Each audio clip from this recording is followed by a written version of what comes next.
ନିଜାଙ୍କ ହୃଦୟ ବାଣୀରେ ସେ ଆମ ସାମ୍ନା ତ ଏବେ ବ୍ୟକ୍ତ କରିବେ, ତଥାପି ତାଙ୍କ ମନରେ ବହୁତ ଗୁଡ଼ିଏ ଆଶା ବି ଅଛି।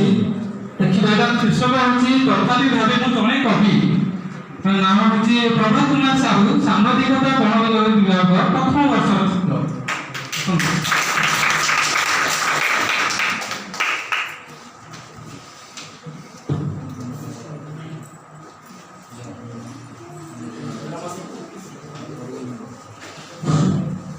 नमस्कार।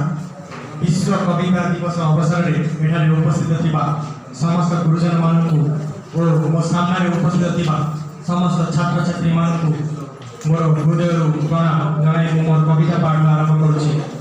मो कवितार शीर्षक हेउछि तथापि भावे मु जणे कवि। विद्यालय रे पढ़िली मो पाठ पृथ्वी, बंधु साजिला मो श्रेणीर माधवी।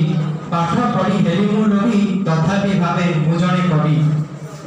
दशम फल देखि हेली मु गर्वी, विश्वविद्यालय छात्र थिली मु मेधावी।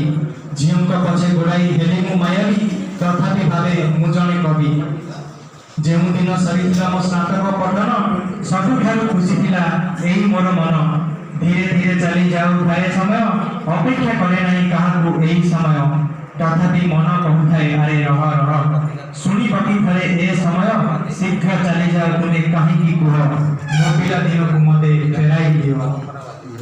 कविता लेखे मु राति हेले बसी, केही केही कहूथले पानी बुनी तु लेखी। केही केही मध्यरे थिले आत्मीय व्यक्ति, ସେହି ବ୍ୟକ୍ତିଙ୍କ କଥା ଶୁଣି ଆରମ୍ଭ କଲି ମୁଁ ଲେଖିବା। ପତ୍ରିକାରେ ପ୍ରକାଶ ପାଇଲା ମୋ ପ୍ରଥମ କବିତା। କବିତାକୁ କହି ସେହି ଜଣ ବ୍ୟକ୍ତି ଆସି ପଚାରନ୍ତି ମୋ ପାଖରେ ବସି, ଲେଖିପାରିବ କି ମୋ ପାଇଁ କବିତାଟି? ମନ ମୋର ମତେ ପ୍ରଶ୍ନ ପଚାରେ ଆଜି, ହୋଇପାରିବ କି ତୁ ଦିନେ କବି? ମନେ ପଡ଼େ ଆଜି ମୋର ସେହି ଦିନଟି, ତଥାପି ଭାବେ ମୁଁ ଜଣେ କବି, ତଥାପି ଭାବେ ମୁଁ ଜଣେ କବି।